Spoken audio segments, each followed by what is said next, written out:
आज का हमारा टॉपिक है प्रोबेबिलिटी, जिसे हम संभावना बोलते हैं। तो प्रोबेबिलिटी में हम गैस करते हैं, और गैस कब तक करते हैं? गैस हम जब तक करते हैं जब तक हमें जो रिजल्ट है किसी भी चीज़ का वो पता नहीं होता है। तो जब तक भी हमें किसी चीज़ का कोई रिजल्ट नहीं पता तो उस टाइम तक हम उसकी कोई भी प्रोबेबिलिटी कर सकते हैं। जैसे मान लो हमने कोई एग्ज़ाम दिया है, तो जब तक उसका रिजल्ट नहीं आता तो हम कुछ भी सोच सकते हैं कि हमारे इतने मार्क्स आएंगे, हम पास होंगे, फेल होंगे, कुछ भी। तो जब तक ये रिजल्ट जो है अननोन है तो हम उसकी कोई भी प्रोबेबिलिटी कर सकते हैं। तो जो प्रोबेबिलिटी है वो 0% से स्टार्ट होती है और 100% तक हम कर सकते हैं। तो 0% को अगर हम देखें तो इसको मैं 0/100 यानी कि 0 हो गया, और 100% को 100/100 परसेंटेज अगर मैं इसका हटाऊंगा तो 100 के साथ 100 कैंसिल, कितना आ गया? 1। तो जो प्रोबेबिलिटी है वो हम 0 से 1 तक कर सकते हैं। ना तो हम 0 से छोटी हो सकती है हमारी जो प्रोबेबिलिटी है, मतलब प्रोबेबिलिटी आपकी कभी भी माइनस में नहीं आएगी। उसके बाद ना ही 1 से बड़ा होगा, तो प्रोबेबिलिटी कभी भी आपका 1.2, 1.5, 2, 3, 4, 5 ऐसे, ठीक है। तो ये आपकी प्रोबेबिलिटी नहीं हो सकती। प्रोबेबिलिटी आपकी हमेशा 0 और 1 के बीच में रहेगी, या फिर 0 भी हो सकती है और 1 भी हो सकती है। 0 कब होगी? जब आपका इवेंट जो है उससे रिलेटेड नहीं है, जब आपका इवेंट बिल्कुल नहीं होगा तो आपकी प्रोबेबिलिटी 0 आएगी। और जब आपको रिजल्ट जो है 100% पता है तो आपकी जो प्रोबेबिलिटी है वो 1 आएगी, यानी कि 100%। क्लियर? नेक्स्ट है प्रोबेबिलिटी, संभावना जिसे हम बोलते हैं। तो प्रोबेबिलिटी निकालने का फॉर्मूला क्या है? तो प्रोबेबिलिटी को हम दो तरीकों से कर सकते हैं। एक तो है आपकी जो सिंपल प्रोबेबिलिटी होती है, बिल्कुल सिंपल, और दूसरा है थोड़ी सी, इसको कंपाउंड बोल सकते हैं हम, कंपाउंड। तो ये जो प्रोबेबिलिटी है आपकी, ये आफ्टर 10, ये 10th क्लास के बाद आएगी आपको। और ये जो सिंपल प्रोबेबिलिटी मैं बोल रहा हूँ ये अप टू 10, ये 10वीं क्लास तक आएगी आपको। क्योंकि जो प्रोबेबिलिटी टॉपिक है वो आपको 7th क्लास से शुरू हो जाता है। 7th क्लास में भी आता है, 8th क्लास में भी आता है, 9th में, 10th में। तो वो सारे का सारा सिंपल में आएगा। और उसके बाद आपको +1 में भी प्रोबेबिलिटी आती है, +2 में भी प्रोबेबिलिटी आती है, और आगे आप अगर ग्रेजुएशन करते हो वहाँ पे भी आपको प्रोबेबिलिटी आएगी, और किसी भी आप गवर्नमेंट एग्जाम की प्रेपरेशन करते हो तो वहाँ पे भी आपको प्रोबेबिलिटी आएगी। तो सबसे पहले देखो सिंपल और कंपाउंड का यहाँ पे मतलब क्या है। तो प्रोबेबिलिटी में हम बेसिकली करते क्या है? प्रोबेबिलिटी में हम बेसिकली सिलेक्शन करते हैं, चुनते हैं चीज़ों को, रिजल्ट जो है हमारा उसको हम सिलेक्ट करते हैं। तो अगर तो हम सिर्फ एक चीज़ को सिलेक्ट करते हैं, ओनली वन थिंग, अगर हम सिर्फ एक चीज़ को सिलेक्ट करेंगे तो ये हमारी सिंपल प्रोबेबिलिटी है जो हमें 10 तक सिखाई जाती है या 10 तक हम पढ़ते हैं। और अगर आप एक से ज़्यादा चीज़ों को सिलेक्ट करते हो, मोर देन वन, तो ये आपकी जो प्रोबेबिलिटी है इसको हम कंपाउंड बोल लो, या ये प्रोबेबिलिटी आपकी सिंपल नहीं होगी।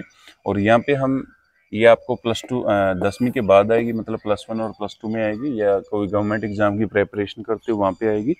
तो मोर देन वन चीज़ अगर आप सिलेक्ट कर रहे हो तो उसको हम कंपाउंड कैटेगरी में रखेंगे। और यहाँ पे आपको कॉम्बिनेशन जो है, परमुटेशन एंड कॉम्बिनेशन का जो कॉम्बिनेशन कंसेप्ट है, तो वो कंसेप्ट लगाना पड़ेगा। तो यहाँ पे आपका कॉम्बिनेशन लगेगा, और यहाँ पे आप सिंपल जो तरीका है, सिंपल जो मेथड है उसके साथ इसको सोल्व कर सकते हो। तो सबसे पहले देखो प्रोबेबिलिटी निकालने का फॉर्मूला क्या है, संभावना कैसे निकाल सकते हैं हम। तो ऊपर हम लिखेंगे नंबर ऑफ फेवरेबल और डिजायर्ड भी बोल सकते हैं हम, और डिजायर्ड आउटकम, और नीचे जो आएगा आपका टोटल नंबर ऑफ आउटकम।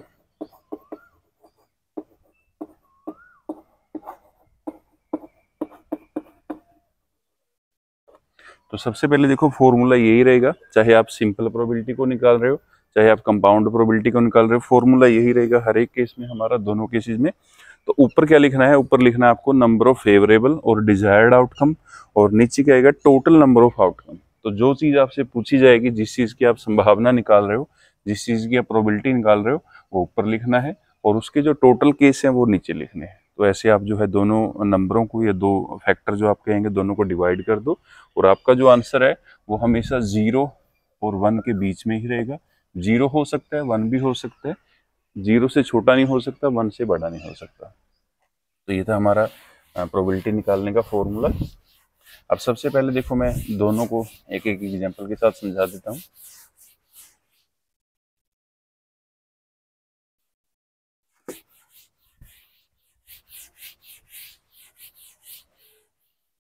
अब मैं एग्जांपल लेके चलता हूँ कार्ड्स की। तो मेरे पास कार्ड्स हैं जिसे हम ताश बोलते हैं।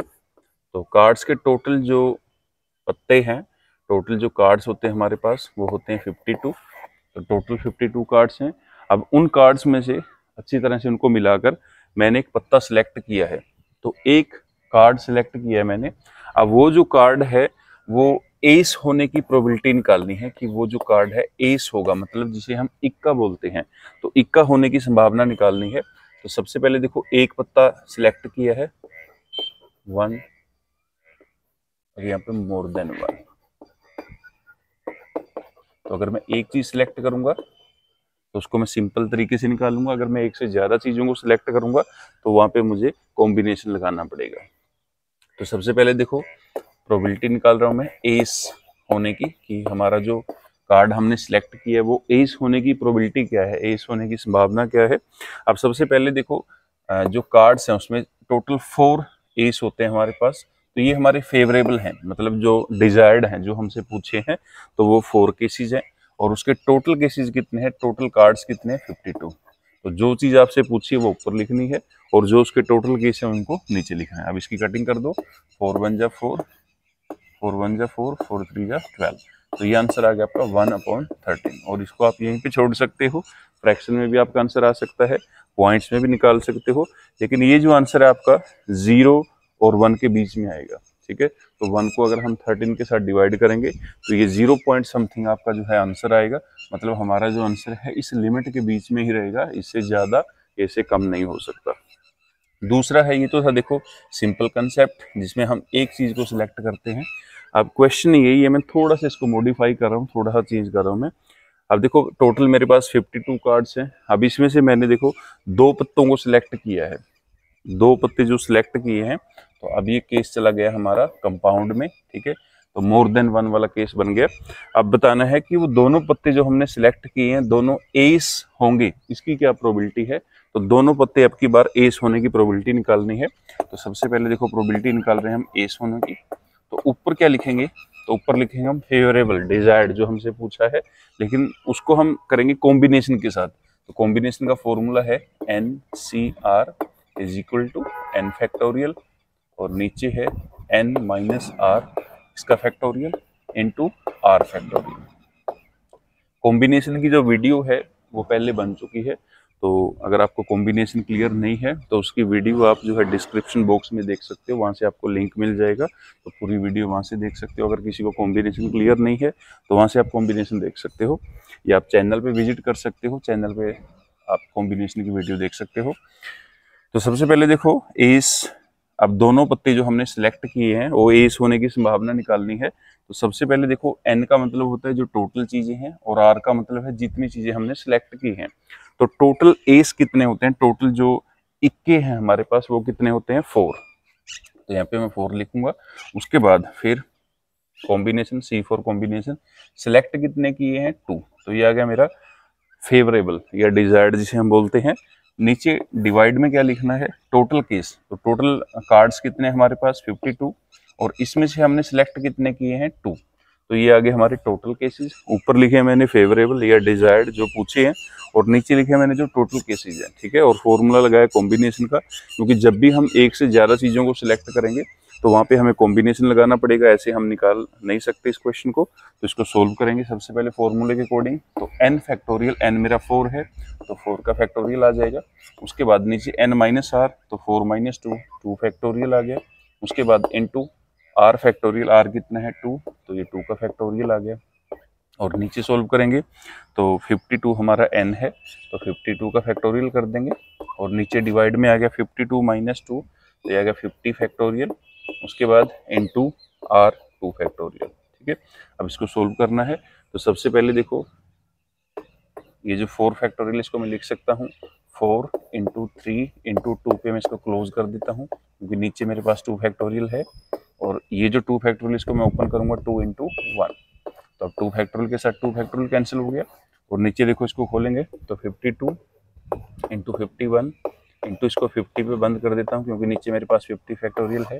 तो 50 फैक्टोरियल आ गया। उसके बाद 2 फैक्टोरियल को ओपन करेंगे 2 इंटू 1, तो 50 फैक्टोरियल के साथ 50 फैक्टोरियल कैंसिल हो गया। 2 1 जा 2, इसकी कटिंग करेंगे तो ये आएगा 26।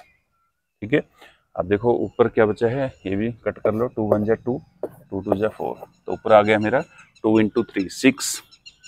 तो यहाँ पे लिख देता हूँ मैं 6। और उसके नीचे क्या है, उसके नीचे कुछ भी नहीं बचा है, सभी की कटिंग हो गई है। उसके बाद एक ये बचा है 26 इंटू 51, तो इसको मैं यहाँ पे लिख देता हूँ 26 इंटू 51। अब इसकी कटिंग करेंगे 3 से, तो 3 पे कटिंग करेंगे 2 आएगा, इसकी 3 पे कटिंग करेंगे 17 आएगा, फिर 2 पे कटिंग करेंगे 1, इसकी कटिंग करेंगे 13। तो ऊपर तो मेरा जो आंसर है वो आया है 1, और नीचे जो है अब इन दोनों को मल्टीप्लाई कर देना है।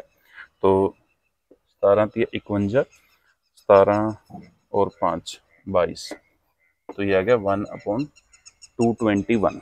तो ये हमारा आंसर है 1/221। और ये भी जो हमारा आंसर है 0 और 1 के बीच में ही रहा है, तो ये 1 से बड़ा आंसर नहीं आया है, ना ही 0 से छोटा है, तो ये भी आंसर हमारा इसी लिमिट के अंदर आएगा। तो कोई भी प्रोबेबिलिटी आप निकाल रहे हो, आंसर आपका जो है हमेशा इसी लिमिट में रहेगा। 0 हो सकता है, 1 भी हो सकता है, या इसके बीच में रहेगा। तो ये हमारा आंसर आ गया 1/221। ठीक है, तो ऐसे आप किसी भी इवेंट की प्रोबेबिलिटी निकाल सकते हो।